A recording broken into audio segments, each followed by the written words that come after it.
yes. And if you don't mind emailing me, I will add this to my file. But yes, I will definitely send an email. Yes, because I believe it is just after. And what do you think?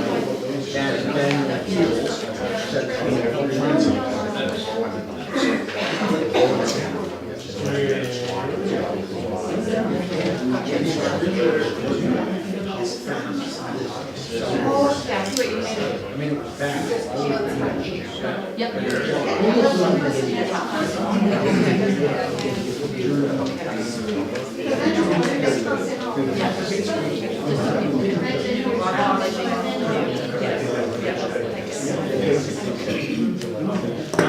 Yeah, for sure. Considering I just wanted that for the day. No, if you don't mind, please, I will email you and I will get more to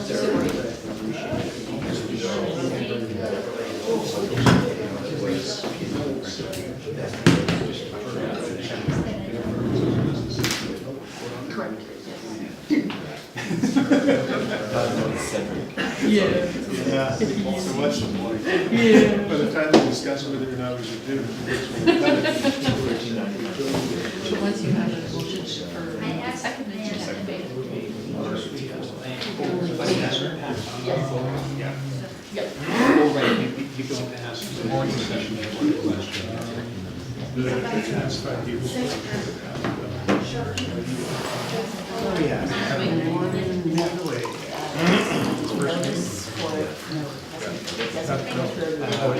So I'm going to the awards. All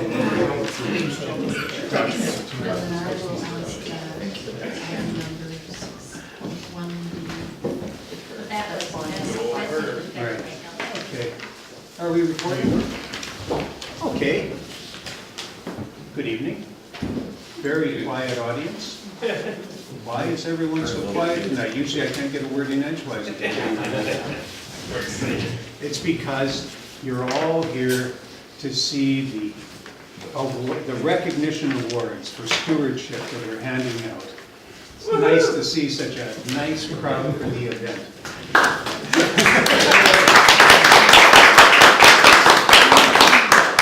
I would like to call up to the front Mr. Bob Turner, who is receiving an award for, yes, you have to come around so your picture can be taken. We're getting it defeated faster. For raising awareness and promoting conservation of Howe Sound. For you, sir. Thank you very much.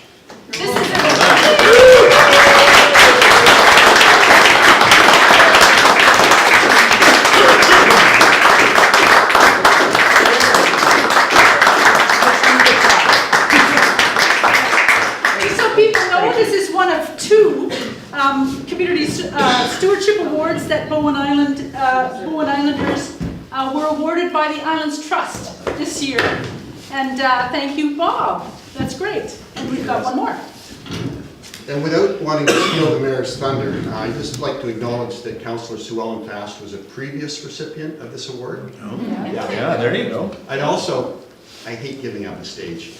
Yeah, we're talking, we're settling in now. I'd like to thank Islands Trust, for their focus on environmental stewardship. I think that's really tremendously laudable. And I'd like to thank Bowen Island Municipality too. You guys, the previous council I think was the one that supported the resolution for comprehensive planning for Howe Sound. You folks have supported in principle the Biosphere Initiative, which is, I think one of the shining lights going on right now. I really appreciate your principled and firm approach to no logging on Bowen. I think that's setting sort of the high water mark for the rest of the community. And I noticed on the Howe Sound Community Forum, which you guys are always big attenders of, that in the extracurricular activity, which is a field trip afterwards, the entire field trip is Bowen Islanders. We got 3 members of council and 3 members of the public, so I think that's going above and beyond.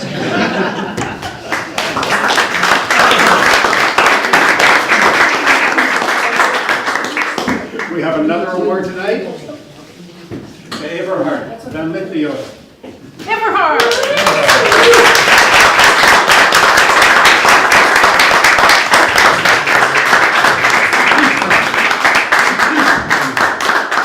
It says here, this is for 3 decades of fostering ecological sustainability on Bowen Island. At least. So,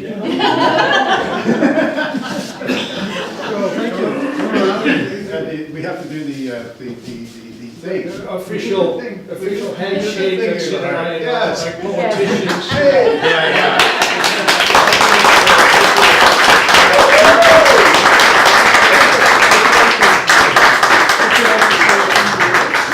Well, now we have to keep our word. We can't lie. No, indeed, it's been a long time. When I moved to Bowen, there wasn't much happening, but I enjoy nature and I like to keep it that way, it's healthy and, you know, more and more people move to Bowen and it's getting more difficult to look after our lands here and I do my best to That's keep right. it that way. And we're happy to recognize that through these are every 2 years, the Islands Trust now distributes Community Stewardship Award, and it's through a lot of people apply on behalf of people they think are important, and it's quite a challenge for the Programs Committee of the Islands Trust to make the awards, and I'm just really pleased this year that 2 such valuable members of the Bowen Island nature and stewardship workers in their volunteer time have been awarded. That's just great. Thank you very much.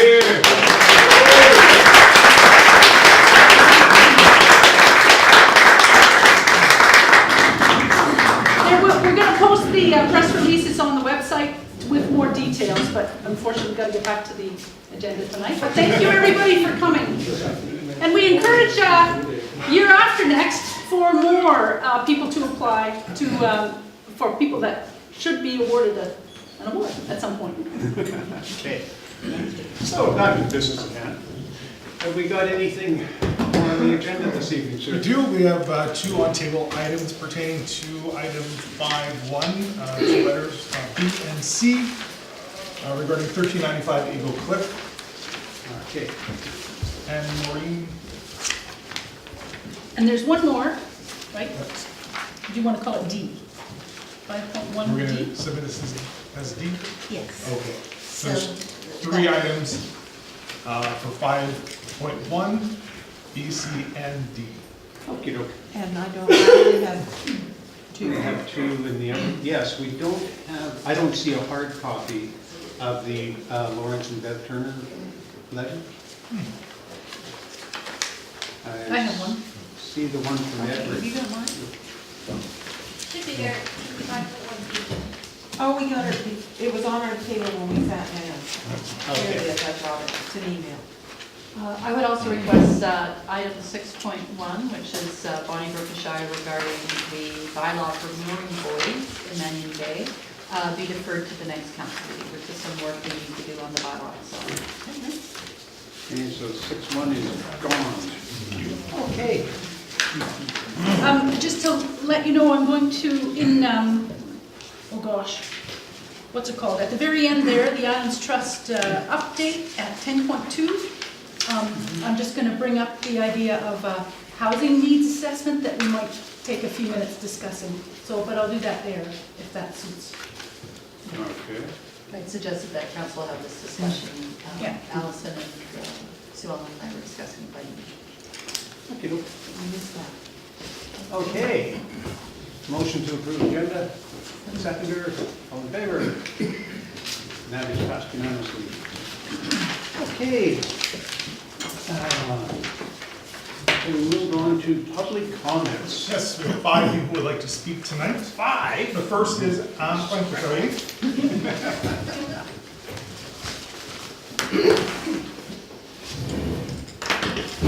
It's just a question, I have a question of logistics. I see that you have a revised agenda, October 10th, and my letter of September 8th appears in there. Now, the topic of September 8th was regarding the meeting that was following a few days later, one of your council meeting, and it was made clear that we would not be able to speak at that council meeting, which was about the cottages. So we received the agenda on Wednesday. On Thursday, I thought about it. I wrote the letter on Thursday, and it was on the secretary's desk on Friday morning when they came to work. And so my question is, why was my letter not as a revised agenda for the following meeting, so that when you came to the meeting, you would have had my opinion about the cottages? So it's a Sure, well, off question the of- top of my head. Because then you all made a mistake, you made a decision without knowing what people input was. You know, there was John Spragia and there was another letter. So I go over it. On Wednesday, we received an No, agenda. I hear you. So why is- I understand what you're saying, but the one I don't know, to be perfectly honest with you. Do you know? Yeah, it was a special council meeting, and. Yes, it was. And we did not, that special council meeting was focused on options 1 and 2. So special council meetings, it's not the norm to do revised agendas and include on-table letters. It was circulated to council immediately after receiving it, all correspondence was, yeah. It was circulated Yeah. before the meeting. Yes, it was circulated. Okay, Yeah. that's all I wanted It just to didn't know. make it onto the physical agenda. So how Yeah. I wanted to know, how does it work? When you Yeah. get the letter, it's circulated immediately? Yeah, There's not like absolutely. a month delay? No, they would have had it before the meeting. So you had it, okay. That's all I Yeah. wanted. Thank you. Next up, we have Gary Anderson. Well, Gary, what can we do for you tonight? Going to sit. Please. I'd like to talk about Veterans Park. I'd like to see if we can get it officially named Veterans Park as a designated site. Legion couldn't get it together, but I'd like to see it happen. They were supposed to get a committee down here tonight, but didn't happen, so that's one thing. I don't know what it would take, need 500 signatures, you need 1,000 signatures, so I'll get that for you if you want it. And I'd also like to see if we can get some biffies in the park so people next year can enjoy the park and not have to use the bush. I don't want to talk about the ferry marshal lineup, but let's talk about the park.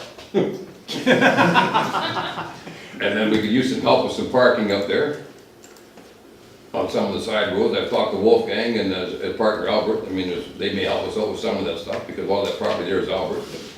But next year, we've changed the logging show next year from July the 8th to July the 28th. It may be a 2-day event. So that'll be in between Squamish and Paul River. So next year we may have Germans, Belgians, Americans, Australians, and New Zealanders come to the logging show next year. And I don't know if anybody has seen the Invictus games this year, and I hope we can get some of the Wounded Warriors out here because we all go over Remembrance Day, and I'd like to honor them at the park. So It'd be pretty cool if we could get some of the Wounded Warriors out here for the official opening. It'd be nice if we had it was designated as a Veterans Park, and we had them present at the day of the opening, at the opening ceremony of the park. Yeah, that sounds So I don't know what you guys can do about that. It's just some of my ideas. And We don't actually do that. We just say, hey, good idea, Gary. no, I'll try and make that happen. But I'm just asking if we can get the name changed so we can actually call it the Veterans Park. Yeah, that's an interesting one. I mean, the amount of public process we've had on Veterans Park to date has been that Gary said, I want it named Veterans Park, and I'm going to buy a sign and put it up. And then I'm going to tell you that you have to change the name of it to Veterans Park, because it doesn't have a name, and I've decided. So as Well, public... it doesn't have a name. It's just a park. As- Some people call it Loggers Park. Some people call it Loggers Field. Some people call it Veterans Field. I think at some point, we're going to have to decide on the public process we're going to employ to name our park. Since Well, the other people didn't build the park, so they should have a say. I know who built the park, so. I know your position on this, Gary. No, they should be recognized. I mean, We we could call that road Vimy Ridge. I mean, it goes on and on. The Passchendaele, the song. At some point, we are going to take, for now, we are going to take that one under advisement as to the naming of the park and figure out what we want to do as a Oh, that's process next for year. how we're going to do it. The Loggers Field on July 28th. Okay, It'd be nice to see a sign there, Get it worked and out it'd be before nice to see then. it actually on the website for the Bowen Island municipality, so people can actually find the park, because we're getting the website redone. Right. That'd be pretty good to get that done. So as far as, And the biffies in the park, so people can actually use the park, and if you go up there and you have kids, we're not asking for a baby change and flush water toilets, which would be really cool, but, you know, we're going on, so. It's all doable, it's all well, it's doable. only money. But somebody told me you're only as big as your dreams, and somebody's got to shit or get off the plot, I mean, it's not a big deal. It's not hard. On that note, So, it's time to get off now, Gary.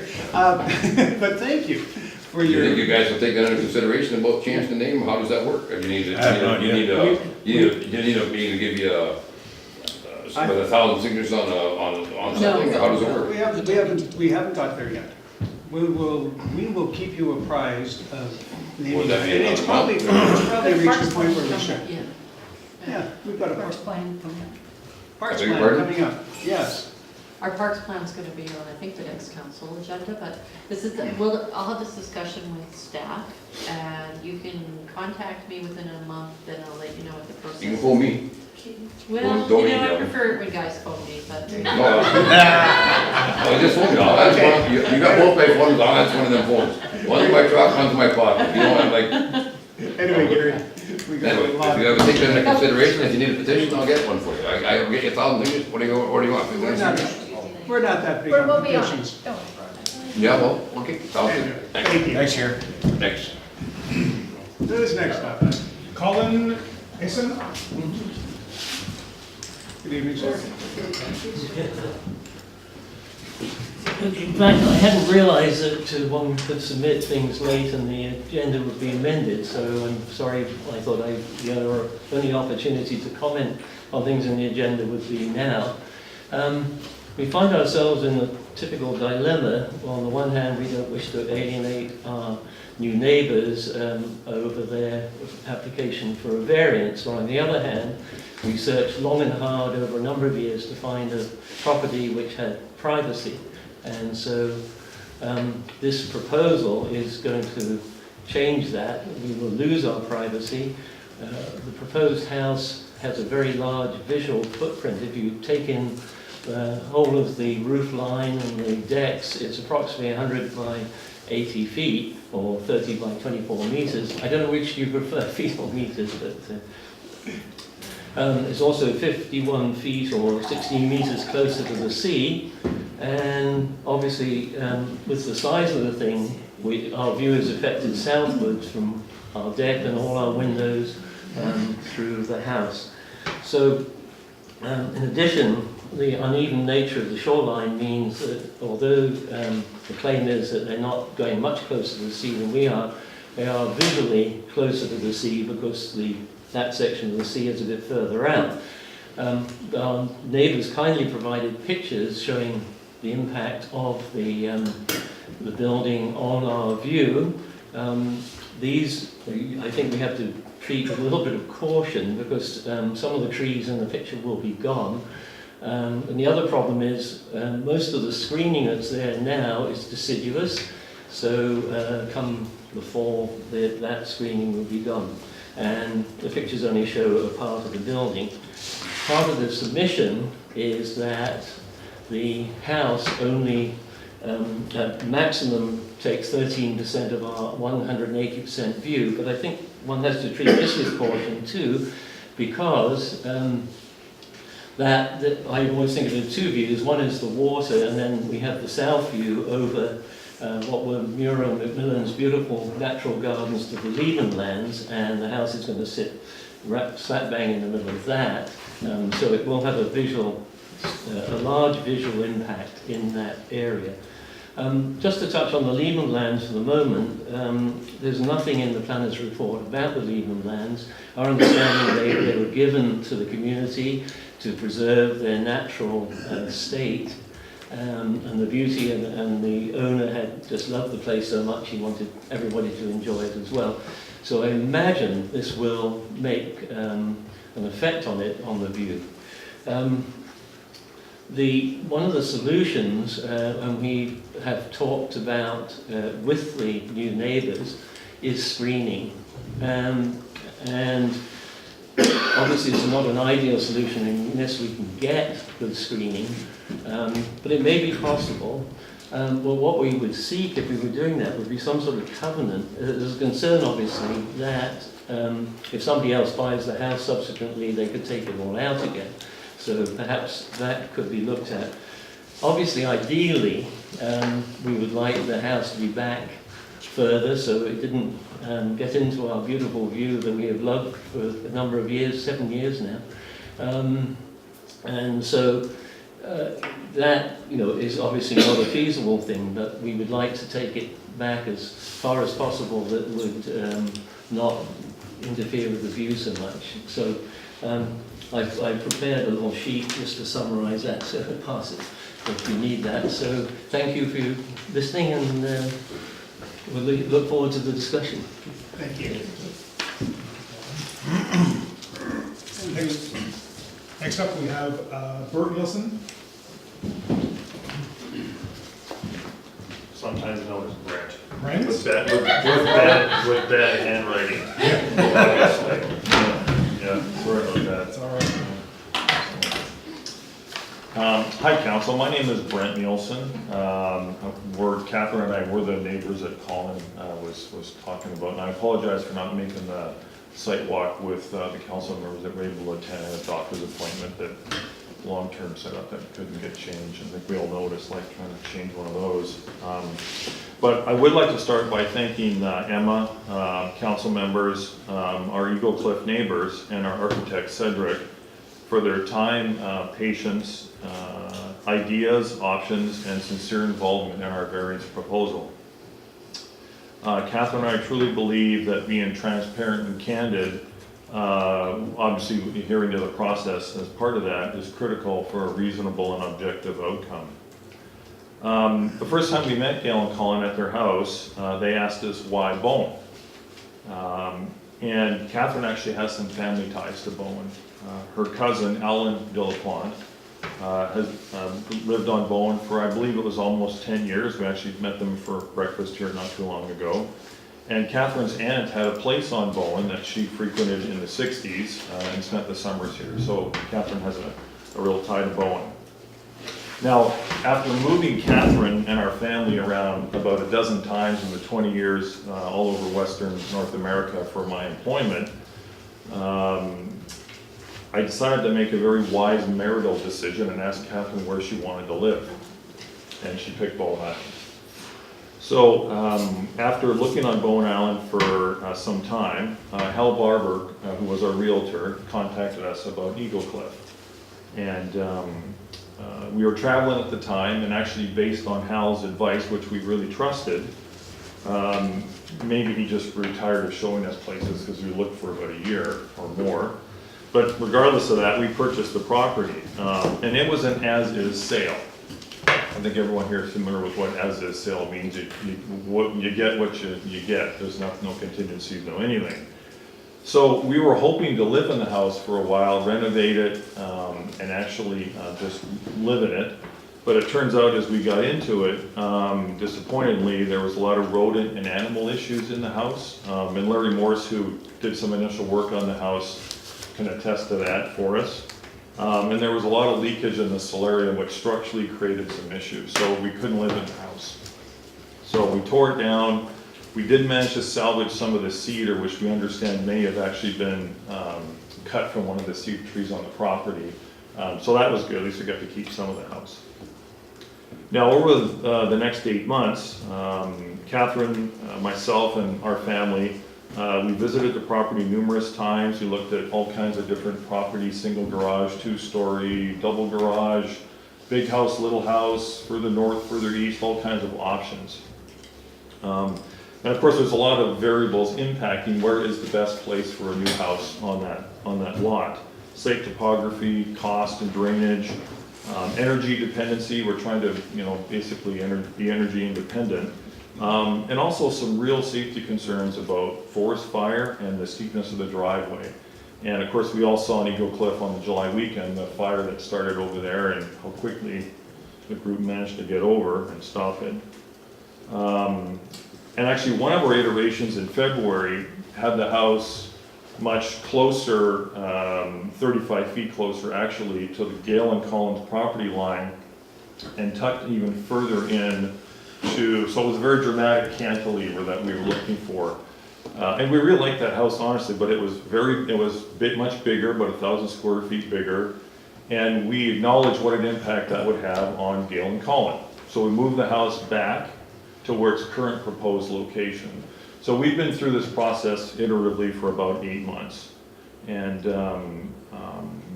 we're really trying to balance the numerous forces that say where is the best place for this house on that very special lot. We honestly feel that it's the best place for it right now. I guess one other item of note is we did send out 2 separate mailings to the list that we got from Emma for our neighbors. And we received no negative comment from the 7 other neighbors that we sent out 2 mailings to. So, I guess in conclusion, we humbly and respectfully request council's approval of our variance application. Of course, we're always open to reasonable, subjective, and discussions about our proposed home and the property. And finally, we look forward to working with our Eagle Cliff neighbors, Gale and Collin, and other neighbors, and the Bowen community, and showing how our new home can enrich and enhance what makes Bowen a special place to live. So, thank you very much. Thanks, Brian. Next up is Cedric Burgers.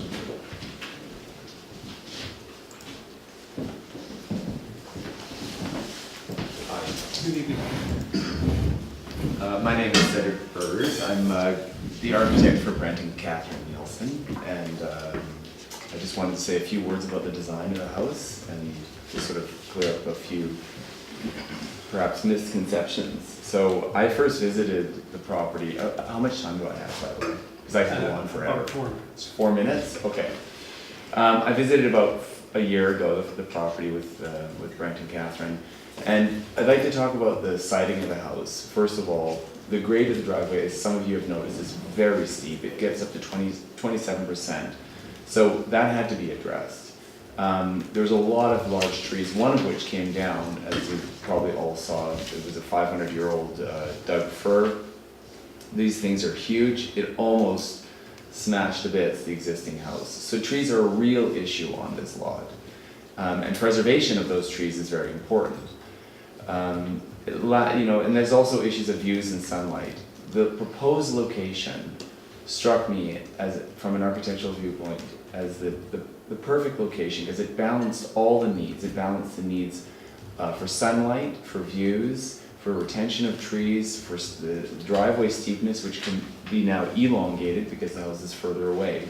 It just seems like the logical and natural location on an already disturbed piece of land. Next, the design of the house. The house faces south or southeast. It's glass. We're hoping to make this as much of a passive solar house as possible.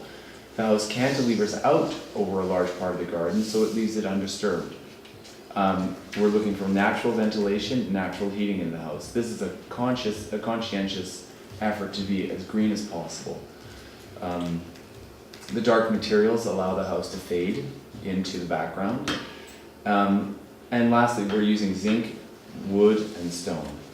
Lastly, the house is only 2,800 square feet. The possible size of the house would be 13,000 square feet based on the 92,000 or 2-acre lot. So it's a fraction of what could be built in the house. This is a very modest proposal. And the hope is that we retain and protect the trees. So I did actually have a diagram that I wanted to show you of what could be built on the house, on the lot. Is it possible to show that? Would anyone be interested in seeing that? No, we've been there. I mean, you've done your submission of stuff. I mean, this is, the conditions under which you consider a variance permit don't really get into the aesthetic of the proposal. I understand. I just wanted, okay, we'll leave it then. I wanted to talk to a couple of misconceptions about the house. Colin earlier mentioned that it has a very large visual footprint. In fact, as you've seen in the diagrams, the footprint is almost negligible. It's very small. And it's proven by the fact that we put the model into the site so you can see it. my clients are seeking almost the identical setback to what Gale and Cullen now have. Had there been a house on the leave-in lands, it would have been far greater. The existing house on the leave-in lands, as you know, or that was there, is almost on the waterfront. The trees in the picture show all the trees in our images show all the trees gone. Well, that's not true. We've shown all the trees we intend to retain. So the image is true to what we're trying to achieve. And in fact, the land, the edge of the land and the setback from the sea is further out on this particular property and not further back. Sorry, they have more restriction and it's a more restrictive property than Gale and Cullen's lot. So there's a number of other things that we could talk to, but I just hope to encourage you to understand that this is a very modest house. It's being sited in very well on the site, and we're looking for support. Thank you very much.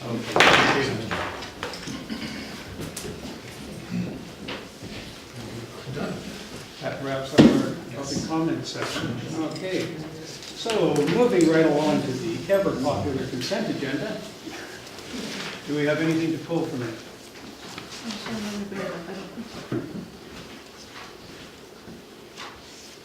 No, we're okay? Motion to You got something? pass the consent agenda? And secondly, all in favor? And it is passed unanimously. Well, we zipped through that one. We'll save the flowers later. Okay, we have a delegation this evening. Mr. Littlejohn. Good evening.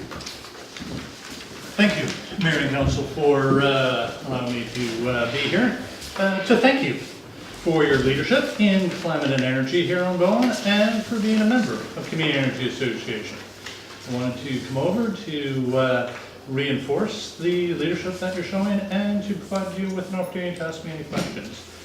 Bowen is a member of Community Energy Association like other communities across Metro Vancouver and indeed across the entire province of BC, big and small, north and south, east and west.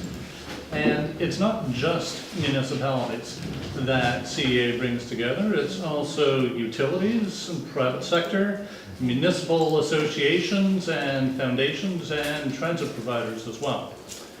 All these folks are coming together with a view to accelerating climate action. Through CEA, we are a non-profit society, so any revenue that we generate goes into creating more change with municipalities. We do a lot of workshops and presentations such as this, and presentations at UBCM and other meetings. We've done a lot of publications, including our ever popular funding guide, which is available online, which helps you and your staff find money for all the cool stuff you want to do. Collaborations such as the BC Municipal Climate Leadership Council that Councillor Fast has been an active part of, and our Climate and Energy Action Awards. We also do projects such as planning, like the community energy plan we did here a while back. We do implementation like the electric vehicle network we're dropping into the Kootenays, where we turn three $30,000 contributions into a $1.5 million project. Partly that was through leveraging grants from Federation of Canadian Municipalities, and since then we've become the Federation of Canadian Municipalities Partners in Climate Protection Regional Facilitator for British Columbia and Yukon. They like their long titles. What that means is we've got a little bit of funding to help you identify funding programs that FCM is offering and help nudge things forward. There is some very significant dollars starting to flow through FCM. They'll fund plans and studies up to $175K at 80%. They'll fund capital up to $1 million at 80%. And they're just about to roll out a program to help fund staff to focus on adaptation, mitigation, and climate action. So please check out the Municipalities for Climate Innovation program. Lots of good stuff there. And of course, with how do municipalities influence climate and energy? Through three big ways: buildings, both new and existing, getting better buildings, more comfortable buildings out there. Of course, I hear the buildings are part of the discussion tonight. Transportation, of course, an interesting one on Bowen, given the ferry dynamics and that. And really, municipalities influence those areas through infrastructure. Municipalities are the asset owners in Canada. They own 2/3 of the public infrastructure in Canada. They influence over half the emissions, and they collect a whopping 6% of the tax revenue in Canada. Don't know about you guys, but the math seems a little off to me. So there are, so that's part of the reason why you have to look at the grants to help out with this stuff. And right now, we have a window of opportunity to move forward quickly. The federal government is flowing dollars through Federation of Canadian Municipalities. They're negotiating bilateral agreements with the provinces and territories. That's going to flow to municipalities because that's where the physical infrastructure is. And we have a federal government that's interested in climate action. We've got a provincial government that's about to reboot the climate plan. So we expect to see more support out there for municipalities on this stuff. What we expect to see at the municipal level over the next couple of years, step code is a big one. You are now able to require or incent better energy performance in the buildings in your community. City of North Van just went to step 3, which is plus or minus Energy Star for new homes, community-wide. Ultimately, you want to get up to step 5, which is plus or minus Passive House. There's also, of course, green infrastructure. The feds and province of BC are currently negotiating an infrastructure program based on the Pan-Canadian Framework on Climate Action. That I expect to start flowing next year. There will likely be some green elements attached to it. We're working with the Ministry of Municipal Affairs and Housing, looking at green principles to potentially embed within that. And of course, collaboration based on the work that we're doing in the Kootenays. We're seeing